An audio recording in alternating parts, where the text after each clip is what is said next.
Muito bem-vindos, queridos irmãos e irmãs. Mais uma vez estamos aqui à margem do Mar da Galileia, ouvindo mais duas parábolas que o Senhor Jesus falou naquele lugar.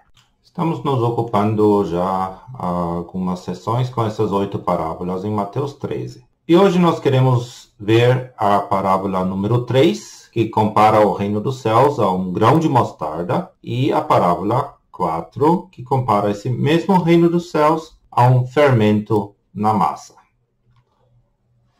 Já vimos em outro momento essa maravilhosa estrutura matemática de Mateus 13. Essas 8 parábolas divididas em 2 grupos claramente distinguidas, em 4 e 4.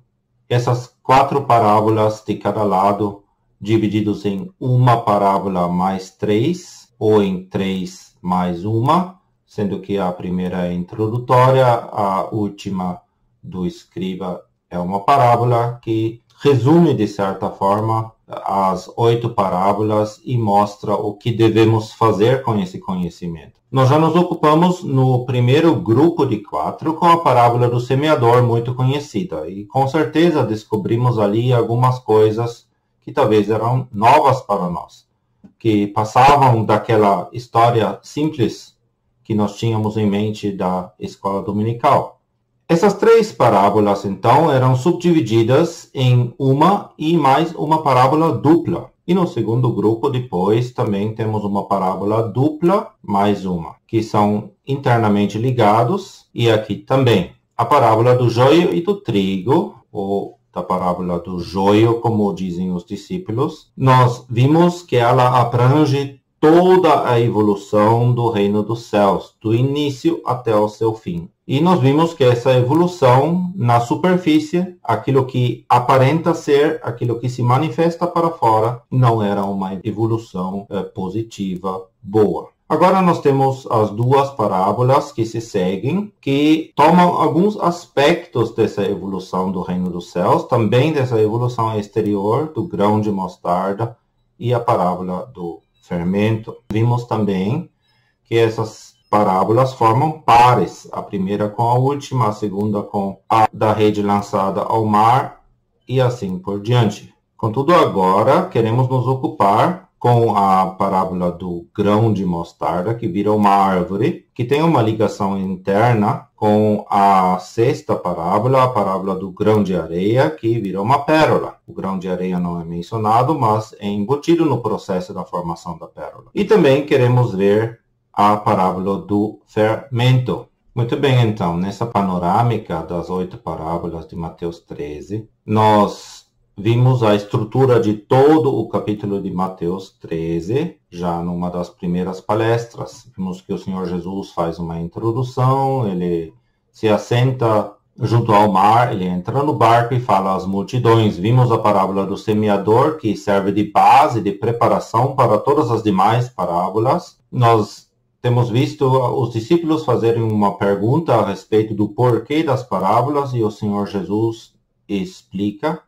Ele dá a resposta e depois ele explica a parábola do semeador, ele mesmo. Depois temos então esse conjunto de 3 parábolas, da 2ª até a 4ª, que são parábolas diretamente introduzidas com as palavras "o reino dos céus é semelhante". Ou seja, são parábolas diretamente do reino dos céus, enquanto a parábola do semeador tem esse reino em vista, mas é mais abrangente, é base para o todo. Não é diretamente uma parábola apenas do reino dos céus, porque os ensinos dessa parábola se aplicam não apenas ao reino dos céus, mas também à embutida época da graça, se aplicam também à época logo antes do estabelecimento do reino milenar, a forma visível desse reino nesta terra. Agora, nesse grupo de parábolas, nós já vimos na parábola do joio e do trigo, que ela mostra a evolução exterior não positiva de toda a abrangência do reino dos céus, de todo esse espaço de tempo. E dentro desse contexto, encontramos agora essa dupla de parábolas do grão de mostarda e do fermento. Essas duas parábolas menores destacam outros aspectos dessa mesma evolução exterior.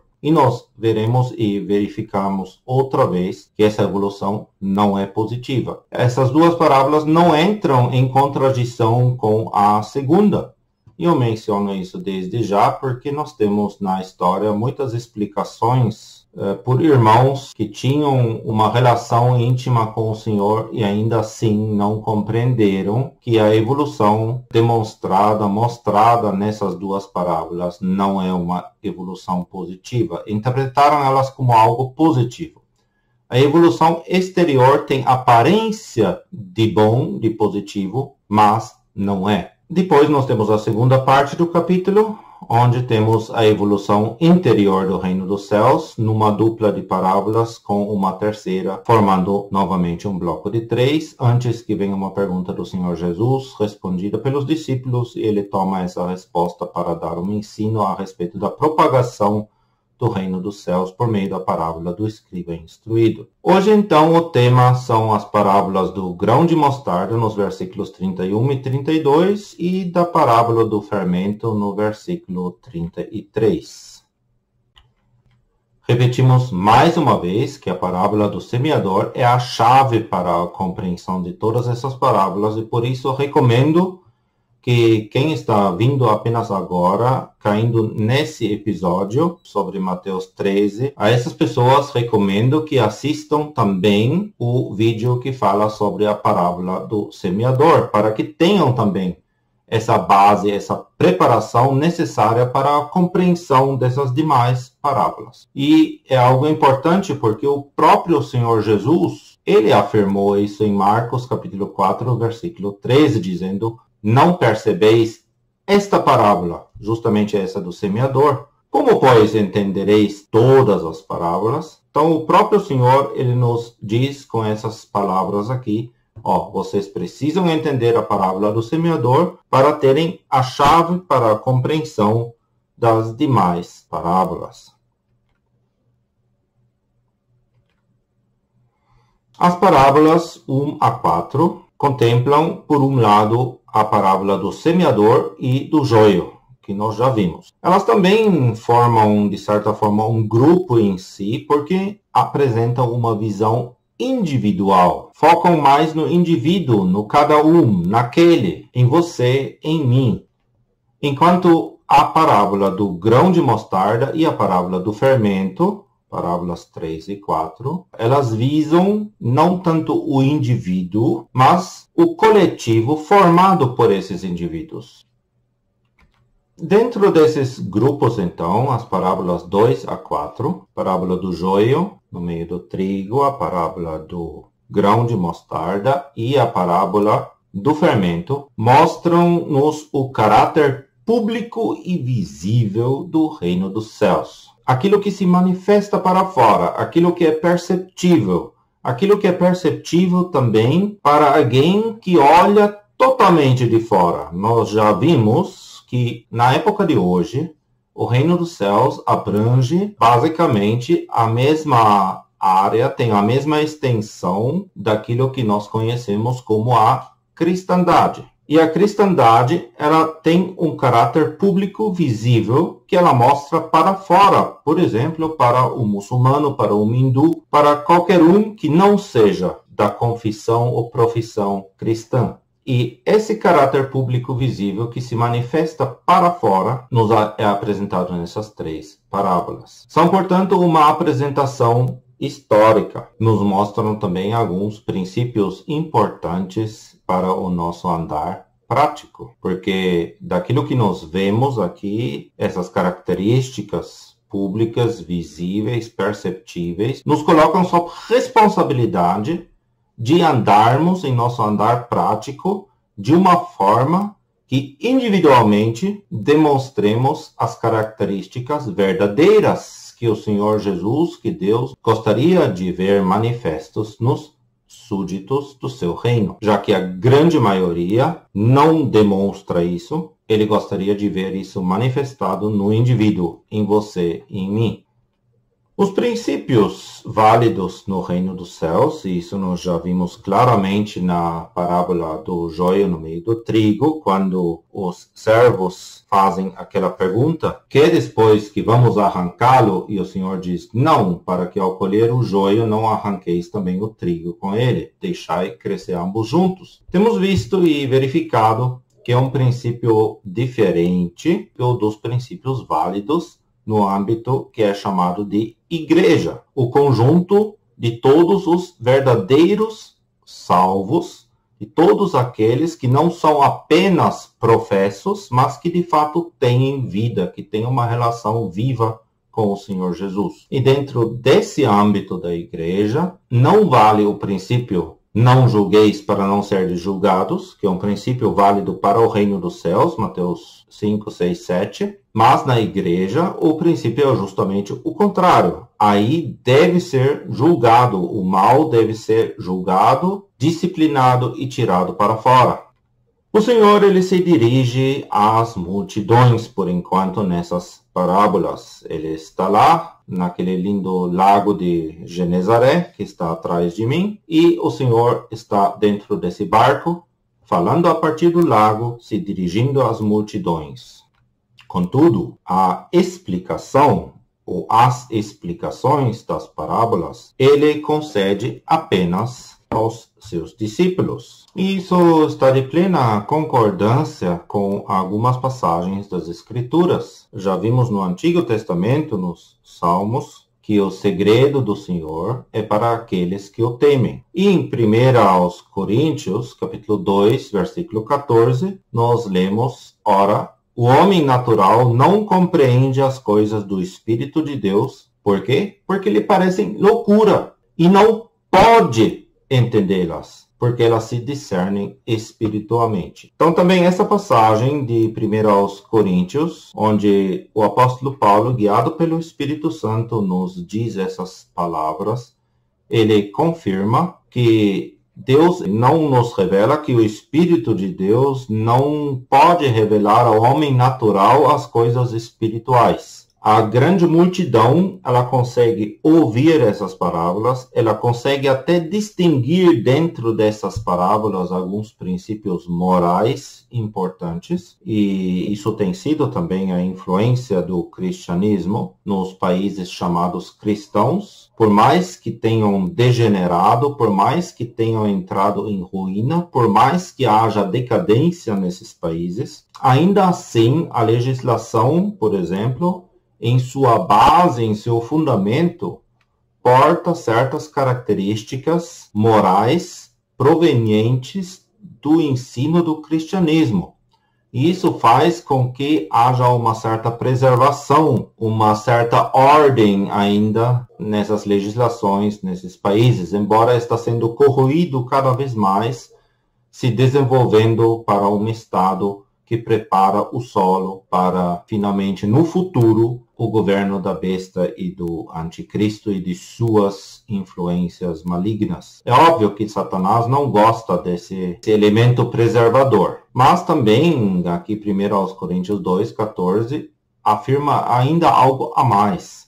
Afirma que o homem natural, ele não tem a capacidade para compreender as coisas espirituais. Por isso, os ensinos mais profundos, ocultos dentro dessas parábolas, que não estão assim perceptíveis à superfície, o Espírito Santo revela apenas aos que realmente têm uma conexão viva com o Senhor Jesus, que possuem a salvação nele, que não são apenas professos de boca. E por isso também aqui o Senhor Jesus, ele dirige as suas explicações ao círculo menor dos discípulos, onde ainda temos uma pessoa no meio que não tinha vida, que é o Judas Iscariotes. Mas o princípio permanece. A multidão em parábolas, a explicação aos discípulos. E que privilégio é isso, que o Senhor tem nos dado o Espírito Santo a você e a mim, e que nós tenhamos possibilidade, capacidade para compreender essas coisas. E vejam, essa capacidade não é dada apenas a pessoas inteligentes nesse mundo, a pessoas que tenham tido escolaridade, embora não desprezamos isso,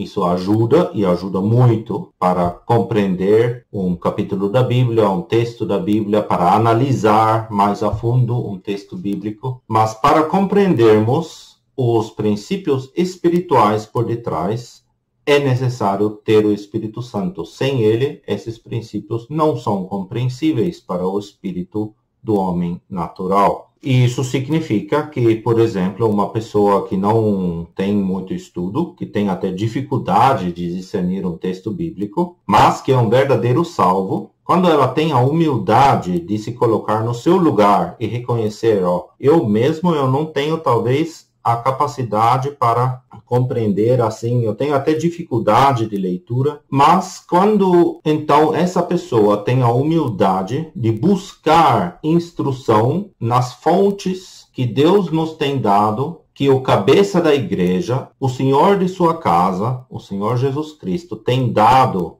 à sua igreja, quando procura esses dons, seja de forma escrita, seja de forma falada, em pregações, em palestras, em momentos como esse, por meio de vídeo, seja qual é o meio de transmissão dessa mensagem, aí essa pessoa, mostrando essa humildade, eu quero aprender, eu não estou compreendendo bem esse texto, mas eu sei que o Senhor tem dado dons à sua igreja, e eu vou procurar essas fontes para eu compreender melhor. Aí o Senhor dá graça, ele abençoa esse desejo, porque aquela pessoa tem o Espírito Santo habitando dentro dela. E ela recebendo agora uma explicação mais detalhada, que vem ao encontro da necessidade dela, tanto a fonte emissora, quem está falando, o irmão que está apresentando, ele tem o Espírito Santo, e aquela pessoa receptora também tem o Espírito Santo. E esse Espírito Santo é o Espírito de Deus. E ele compreende as coisas de Deus. Isso faz com que aquela pessoa, que nós talvez chamaríamos de mais simples, chegue à mesma compreensão que aquele que tinha mais facilidade para compreender. Os dois se complementam uma ao outra. O problema é quando uma pessoa, até mesmo um salvo verdadeiro, que tem o Espírito Santo, se recusa a fazer uso dos dons que Deus deu à sua igreja, que o Senhor deu à sua igreja. Quando eu recuso esses dons, dizendo, eu não preciso de literatura, não preciso de pregação, não preciso de um vídeo, aí realmente eu nunca vou compreender, porque eu estou rejeitando aquilo que o próprio Senhor deu para a minha edificação. Eu preciso fazer uso disso. Agora vamos nos ocupar então com essas duas parábolas e vamos deixar a palavra de Deus falar aos nossos corações. Mateus capítulo 13, versículos 31 a 33. Outra parábola lhes propôs, dizendo, o reino dos céus é semelhante ao grão de mostarda, que o homem, pegando nele, semeou no seu campo, o qual é realmente a menor de todas as sementes, mas crescendo é a maior das plantas e faz-se uma árvore, de sorte que vêm as aves do céu e se aninham nos seus ramos. Outra parábola lhes disse, o reino dos céus é semelhante ao fermento que uma mulher toma e introduz em 3 medidas de farinha até que tudo esteja levedado.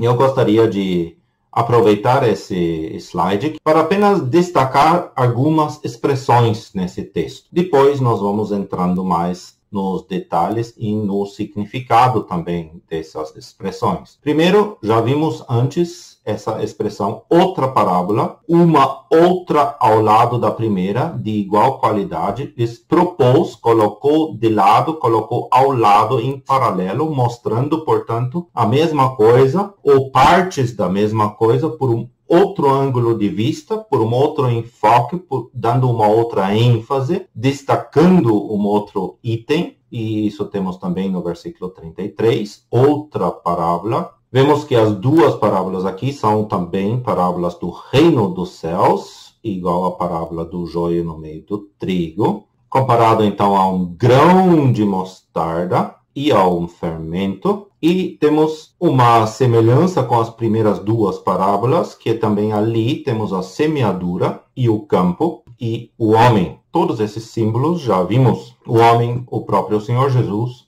ele faz a obra, Mesmo agora estando ausente, ele se utiliza de ferramentas para tal obra e ele semeia no seu campo. Vimos que o campo é o mundo. Então nós temos uma coisa bastante pequena, a menor de todas as sementes, que cresce e é a maior das plantas, faz-se uma árvore. Então temos um novo símbolo aqui, a árvore. E também temos as aves do céu. Essas aves do céu, num outro contexto, já apareceram aonde? Na primeira parábola, na parábola do semeador. E fazemos bem de lembrarmos a explicação que o Senhor Jesus deu também para essas aves. Versículo 19, ele disse que é o maligno. E nós veremos que as aves, no contexto geral das Escrituras, têm ainda um significado um pouco mais abrangente do que isso. E temos os ramos da árvore e os ninhos que são feitos ali. E na segunda parábola temos um contraste agora com a primeira desse grupo de dois. E por isso eu disse que é uma dupla de parábolas. São duas parábolas que nos mostram algo muito semelhante, aspectos muito parecidos, mas de novo de dois lados diferentes, olhando de ângulos diferentes. Enquanto temos na primeira o homem que está fazendo isso, na segunda parábola a pessoa atuante é uma mulher. E agora alguém poderia dizer, muito bem, mas é claro, porque é a mulher que está fazendo esse trabalho de casa, fazendo pão, e então é natural que o Senhor Jesus pegue esse exemplo da mulher. Sim, por um lado sim, por outro lado nem tanto, porque também naquela época os padeiros muitas vezes eram homens. Então essa mudança de expressão entre o homem e uma mulher tem a sua razão de ser. E nós vamos ter que descobrir qual é esta razão. Qual que é a diferença que o Senhor Jesus quer nos mostrar, colocando a parte masculina em contraste com a parte feminina, um homem em contraste com uma mulher. E temos a ação do fermento, então, levedar tudo. Vamos agora comparando um pouco essas parábolas 3 e 4. A parábola do grão de mostarda com a parábola do fermento. Em figuras, temos aqui então o grão de mostarda, que começa a nascer, é semeado, cresce, produz frutos, vira uma árvore, vira algo grande. E aquilo que eu estou mostrando aqui não é uma árvore qualquer, gente, porque ouvimos já muitas vezes dizer que o Senhor Jesus aqui está usando uma figura apenas para exemplificar algo. Mas lembremos que uma parábola, ela toma sempre coisas da vida natural e aplica isso à vida espiritual. Então, quando ele fala aqui que o grão de mostarda vira uma árvore, ele não está inventando coisa, ele não está contando histórias. Ele está tomando algo real. E lá naquela região de Israel, na Galileia, no lado mais norte do lago de Genezaré, onde o Senhor Jesus está se encontrando nesse momento, falando essas parábolas, existe de fato uma espécie de mostarda, cuja semente é um grão muito pequeno, como qualquer grão de mostarda é pequeno, e que vira uma planta de 2 a 4 metros de altura. A mostarda normal que nós conhecemos não cresce a essa altura. Por isso, para nós é algo estranho. Mas para os ouvintes daquela época, e também para quem hoje ouve e tem um pouquinho de conhecimento daquela região e de suas plantas, ele não vai achar essa comparação estranha, porque para eles, de fato, essa espécie de grão de mostarda era a menor dos grãos, basicamente, que eles conheciam, dos grãos das hortaliças. Mas entre essas hortaliças, era a maior de todas elas, quando crescia. Imagine uma planta que vire até 3, 4 metros de altura. É o duplo do tamanho de uma pessoa normal, de estatura normal. De fato, é comparado a uma árvore. Essa árvore aqui, essa foto, mostra uma dessas árvores de mostarda, dessas plantas. É real. E temos aqui, num estágio anterior, e como estão plantadas mais próximas uma à outra, não estão alcançando tanto tamanho, mas também essas têm um tamanho considerável.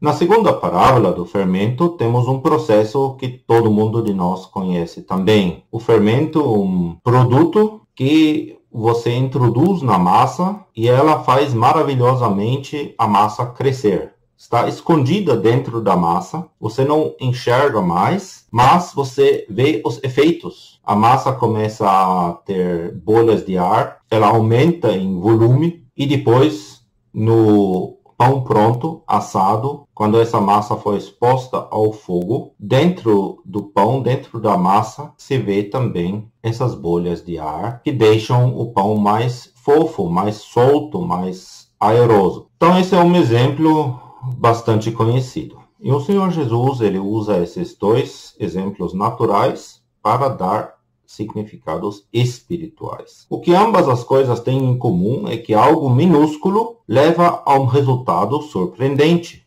O grãozinho vira uma árvore, o fermentinho invisível tem um efeito bastante considerável, perceptível e visível.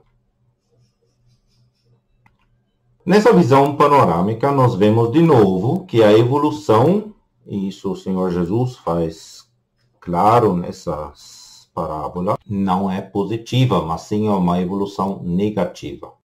Nós vemos novamente que o reino dos céus não é igual à igreja verdadeira. Nós vemos novamente que o seu campo é o mundo, Mateus 13, versículo 38. O grão de mostarda está ligada à fé também, mas não é uma comparação com a fé. Vejamos bem que aqui o grão de mostarda, a menor de todas as sementes, é comparada ao reino dos céus. Não é comparada à fé. Embora em Mateus capítulo 17 e no versículo 20, nós lemos, por causa de vossa pouca fé. Porque em verdade eu vos digo que se tiverdes fé como um grão de mostarda, direis a este monte, passa daqui para acolá e há de passar, e nada vos será impossível. Vejamos que aqui em Mateus 17, o Senhor Jesus, ele usa o mesmo grão de mostarda num outro contexto, num outro tipo de comparação. Então, também aqui em Mateus 13, nós podemos estabelecer uma conexão com a fé que a pessoa tem, mas aqui em Mateus 13, a comparação do grão de mostarda não é com a fé, mas sim o grão de mostarda é comparado ao reino dos céus e a sua evolução exterior. É importante isso. Observarmos isso. Lá em Mateus 17 é uma coisa, aqui em Mateus 13 é outra coisa. Embora o símbolo utilizado seja o mesmo, mas o significado é diferente. Por quê? Porque várias pessoas têm ligado essas duas passagens, feito uma mescla das duas e dito, não, se lá em Mateus 17, versículo 20, o grão de mostarda é comparado à fé, então aqui também é a fé. E se a fé cresce e vira uma árvore, então isso é algo positivo. Seria uma conclusão lógica. Só que não é isso que o Senhor Jesus está mostrando. Em Lucas, capítulo 17 e versículo 6, nós lemos assim. Se tivesses fé como um grão de mostarda, dirias a esta amoreira, desarraiga-te daqui, planta-te no mar, e ela vos obedeceria. Ali a comparação é que a fé é uma força enorme. Também isso é uma comparação diferente daquela feita aqui em Mateus 13, onde o elemento comparador ao grão de mostarda é o reino dos céus e não a fé. O homem, obviamente, em primeiro plano é de novo o Senhor Jesus na sua condição de filho do homem, portanto em sua relação com Israel e com a terra. Continuamos com essa visão panorâmica, nós vemos que o pensamento é que há uma pequenez inicial. E uma primeira explicação disso nós encontramos em Isaías 53, versículos 2 e 3, lá no Antigo Testamento, onde nós vemos o Senhor Jesus comparado a um renovo perante ele como raiz de uma terra seca. Não tinha parecer nem formosura, e olhando nós para ele, nenhuma beleza víamos para que o desejássemos. Era desprezado e o mais indigno entre os homens, homem de dores, experimentado nos trabalhos, e como um de quem os homens escondiam o rosto, era desprezado, e não fizemos dele caso algum.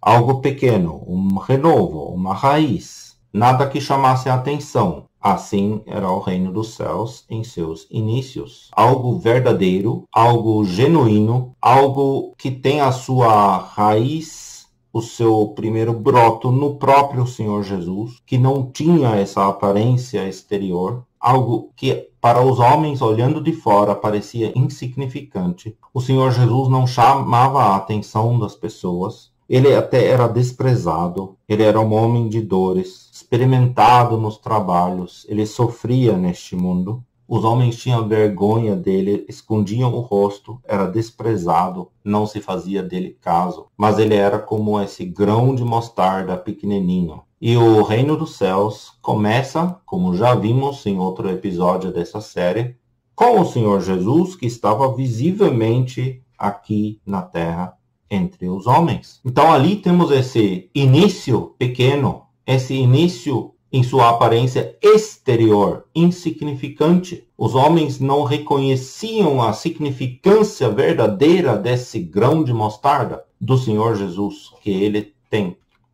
Assim, o reino dos céus, portanto, era insignificante em seu início. E também, mais tarde, em Atos 1, versículo 1, quando o Senhor Jesus, então, está realmente no céu, e aí esse reino se torna, de fato, o reino dos céus, com a ausência do rei, com a sua ascensão aos céus. E ali em Atos, capítulo 1, nesses 2 versículos, ainda nós nos encontramos antes da fundação da igreja, portanto, em um momento que é somente reino dos céus, sem ser igreja. E ali também nós vemos que o Senhor Jesus começou a fazer e a ensinar algumas coisas. E no versículo 15, naqueles dias, levantando-se Pedro no meio dos discípulos, ora, a multidão junta era de quase 120 pessoas. O círculo já era um pouco maior do que os 11 discípulos, mas ainda era muito pouco, 120, algo insignificante comparado à multidão de pessoas que vivia na cidade de Jerusalém, em Israel,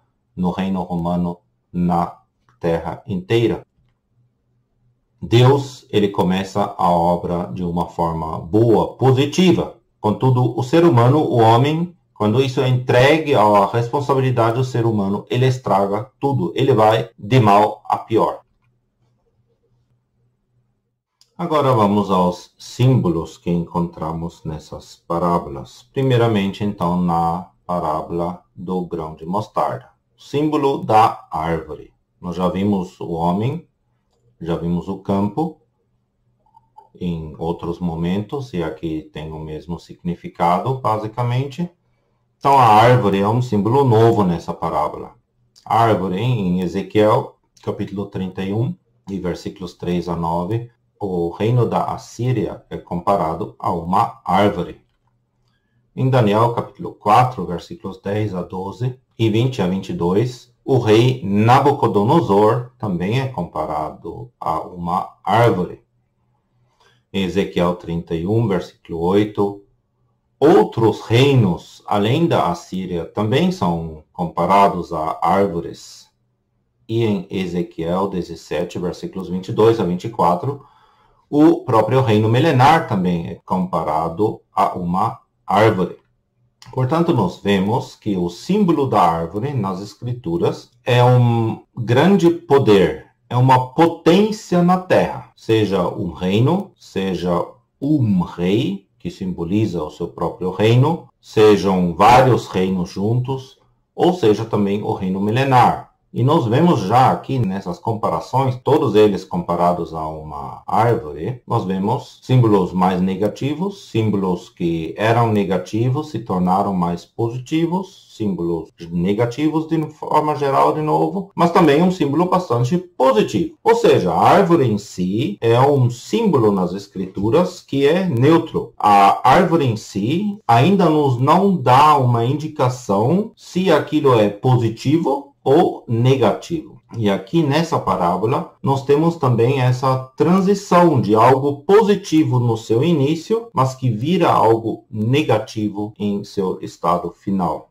O caráter do reino dos céus, em primeiro plano, é um caráter celestial, não é terrenal. Contudo, e ali nós vemos essa evolução negativa, se tornou uma potência na Terra a partir do ano 312 depois de Cristo, quando o imperador romano Constantino declarou o cristianismo como a religião oficial do reino e fez a ligação entre a igreja na Terra e a política por outro lado. A partir daí, nós temos essa mescla e com isso a igreja aqui na Terra se tornando uma instituição terrenal, uma instituição desse mundo, com poderes desse mundo, se envolvendo na política desse mundo, e em seu auge até mesmo se tornando um poder político geograficamente definido. A igreja se tornou uma potência, um reino como os outros reinos. Se tornou uma árvore. Assim, essa árvore, quando ela começou a crescer, era uma plantinha pequena. Em seus inícios, o Senhor Jesus, aquele 120 de Atos, era uma coisa positiva. Demorou um pouco, já temos a infiltração de elementos não tão positivos, já mesmo no livro de Atos, como Simão o Mago, por exemplo. E essa evolução não ficou parado ali. Esse elemento negativo ficou cada vez ganhando mais força, se tornando então uma potência na Terra e, de certa forma, até hoje, a cristandade, a igreja como um todo, que faz parte do reino dos céus, tem ainda esse caráter. O verdadeiro caráter é celestial, mas adquiriu um caráter terrenal, não querido, não planejado pelo Senhor. E por isso podemos afirmar que aqui nessa parábola, a evolução do grão de mostarda para se tornar uma árvore em cujos ramos os pássaros, as aves dos céus fazem ninhos, é uma evolução negativa. E não como tão propagado por muitos no passado, algo positivo. É positivo à superfície, mas negativo em seu cerne.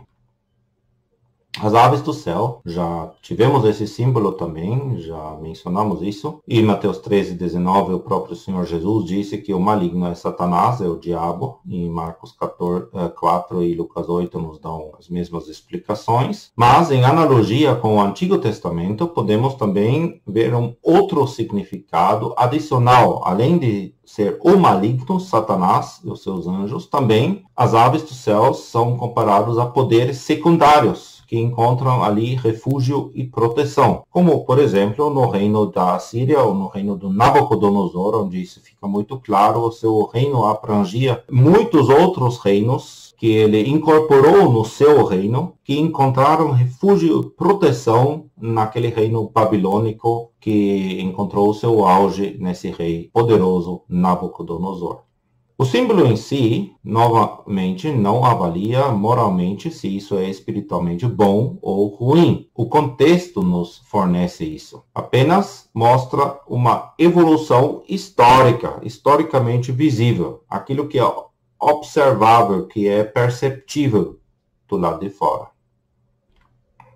Mas fica óbvio também que essa evolução é negativa nesse caso. Que aquilo não era a intenção de Deus, que esse reino dos céus celestial virasse ou se tornasse um poder aqui na terra que dá abrigo, proteção aos outros poderes dessa terra, subordinados a ele.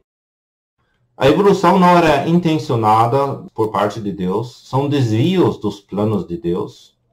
E o correto teria sido manter, preservar o seu caráter celestial, como não sendo do mundo, como o Senhor Jesus mostra isso claramente quanto aos discípulos, que eles não são do mundo. Gálatas capítulo 1 é uma passagem bastante significativa que nos mostra de uma forma bastante drástica o que aconteceu conosco. Gálatas 1, versículo 4. O qual se deu a si mesmo por nossos pecados para nos livrar do presente século mau, segundo a vontade de Deus nosso Pai.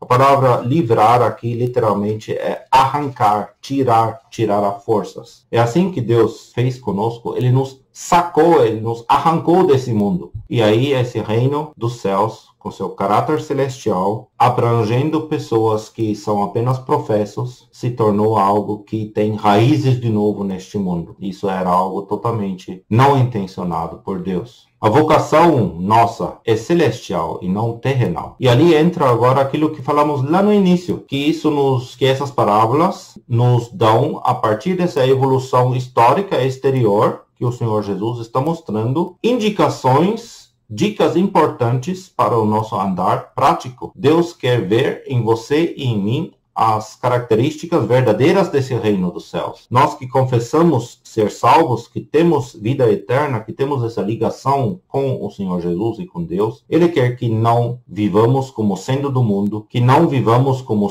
tendo uma vocação terrenal, mas sim como não sendo do mundo, como tendo uma vocação celestial. E a minha e a tua responsabilidade individuais são, portanto, como descritos ali em 2 Timóteo 2, versículos 19, todavia o fundamento de Deus fica firme, tendo este selo. O Senhor conhece os que são seus, e qualquer que profere o nome do Senhor aparte-se da iniquidade.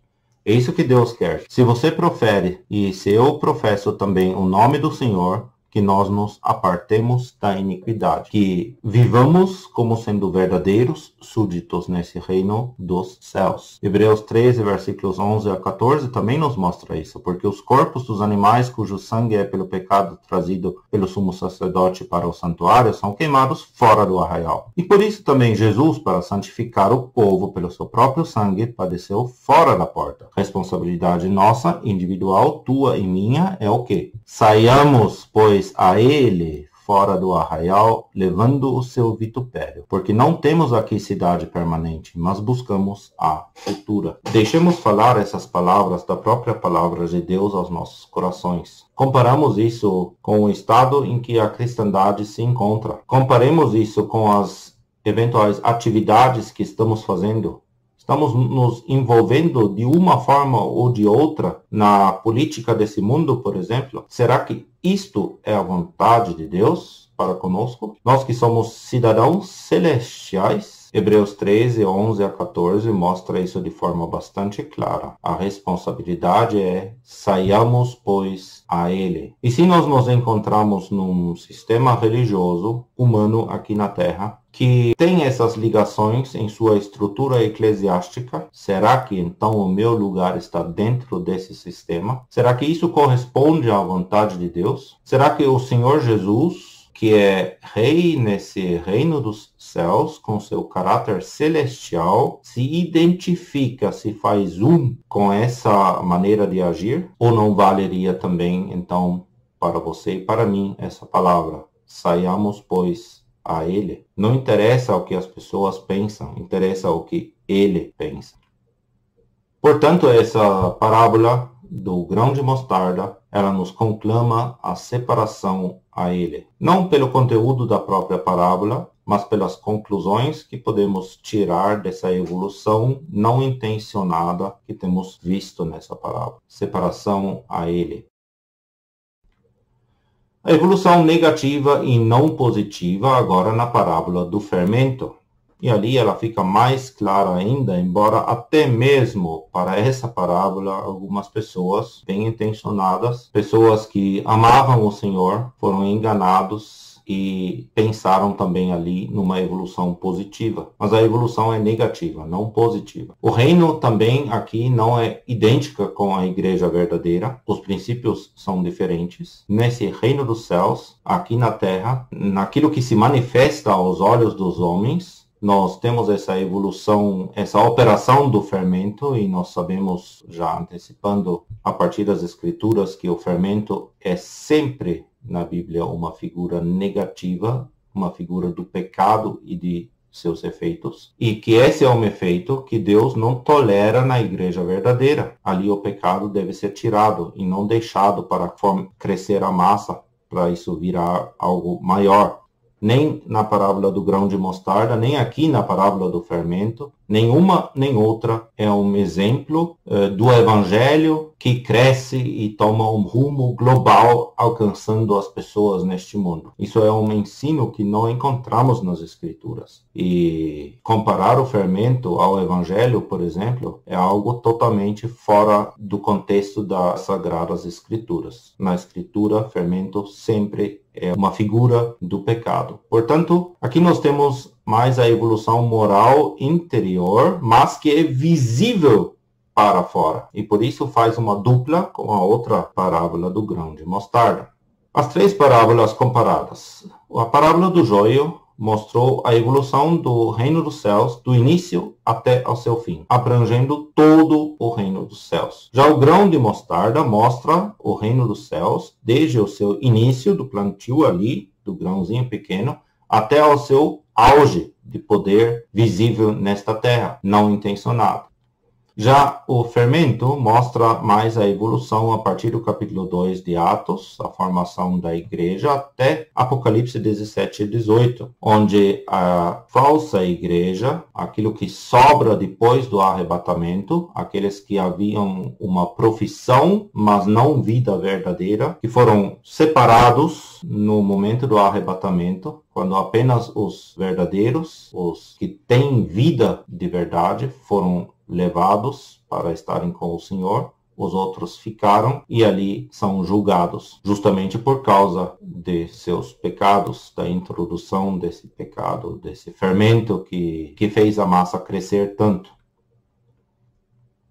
Podemos ver primeiro agora os símbolos dessa parábola do fermento. As 3 medidas de trigo. É uma esfera limitada. O fermento é introduzido numa esfera limitada, que hoje é comparável à cristandade. Ali o fermento, o pecado foi introduzido. E esse fermento é justamente uma figura do mal, do pecado. Temos aqui várias passagens e poderíamos agregar muitas outras mais. 1 Coríntios 5 e Gálatas 5 são bastante claras nesse sentido.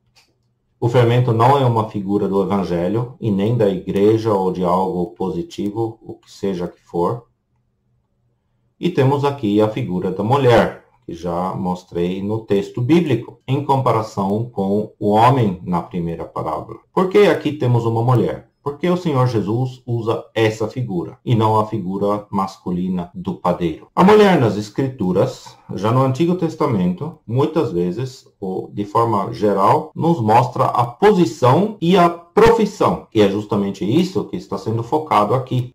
Enquanto o elemento masculino, o homem, ele representa a prática. Aqui a mulher, ela toma e introduz 3 medidas de farinha, esse fermento. É a profissão cristã sem vida e ela não tem como agir de uma forma diferente. A pessoa que não tem vida verdadeira, a pessoa que não tem uma ligação viva e eficaz com o Senhor Jesus, que tem apenas uma profissão exterior, tem o pecado e automaticamente introduz esse pecado ali. A sua posição natural está em pecado. Resumindo, vemos aqui então a parábola do joio no meio do trigo. Ela abrange a época, então, de Atos, capítulo 1, versículos 9 a 11, a partir da ascensão do Senhor Jesus, quando os discípulos estão sendo deixados sozinhos aqui, até Apocalipse 11, versículo 15. Esse versículo nós podemos ler rapidamente, apenas para termos esse ponto final. E o 7º anjo tocou a sua trombeta e houve no céu grandes vozes que diziam: os reinos do mundo vieram a ser de nosso Senhor e do seu Cristo, e ele reinará para todo sempre. É o momento em que os reinos desse mundo estão entregados a Cristo e ele estabelece visivelmente o seu reino milenar aqui neste mundo. Naquele momento, com a sua aparição, com o estabelecimento visível do seu reino, o caráter do reino dos céus termina e entra no caráter visível do reino milenar. Depois temos então o grão de mostarda, que mostra a evolução de Atos 1, versículo 9, lá do início, até Apocalipse 17, 18. Agora alguém talvez diga, mas Apocalipse 17 e 18 é depois de Apocalipse 11. E você tem razão. Contudo, o livro de Apocalipse não é um livro que descreve todas as coisas de uma forma cronológica do início até o fim. Os capítulos 17 e 18 e outros capítulos mais no final do livro de Apocalipse já não são mais capítulos em ordem cronológica, mas são eventos descritos com mais detalhes que foram apenas aludidos anteriormente já em Apocalipse. Então, Apocalipse é um livro que nos mostra até um ponto X uma evolução cronológica e depois ela, como com uma lupa, ela foca de uma forma especial alguns eventos, como ali em Apocalipse 17 e 18, que portanto é anterior a Apocalipse 11 de forma cronológica. Portanto, um espaço de tempo menor. O grão de mostarda foca esses períodos. E o fermento foca uma época ainda um pouco menor, de Atos capítulo 2, versículo 2 a 4, a vinda do Espírito Santo e a formação da igreja, até Apocalipse 17 e 18, o julgamento sobre a igreja professa, quando a igreja verdadeira já foi arrebatada e está ausente dessa terra. Vemos, portanto, nessas duas parábolas uma mistura de bom e de ruim. O mal toma conta. O reino dos céus, com caráter celestial, em seus inícios aqui na Terra, se mostra com uma insignificância, contudo cresce ao poder político, social e econômico, deixando o seu caráter celestial. E a profissão boa inicial, ela é penetrada por doutrina má, e o mal se torna característico naquilo que é visível aqui nesta Terra. Na sequência, nós vamos entrar então na segunda parte desse capítulo, no segundo grupo de 4 parábolas, e dentro desse segundo grupo, queremos então iniciar com aquela dupla de parábolas 5 e 6, o tesouro no campo e o homem negociante. São parábolas que vão falar muito aos nossos corações, que vão nos engrandecer de uma forma especial a pessoa e a obra do Senhor Jesus. E por isso, convido vocês a estarem presentes de novo no próximo episódio. É algo que vai falando aos nossos corações. É algo que engrandece muitíssimo a pessoa de Cristo para você, para mim. Vai fazendo com que ele tome mais forma, com que ele se torne grandioso diante dos nossos olhares e para os nossos corações. Até lá, então, vamos nos encontrar no próximo episódio. E muito obrigado por terem assistido. Que o Senhor abençoe a cada um de vocês.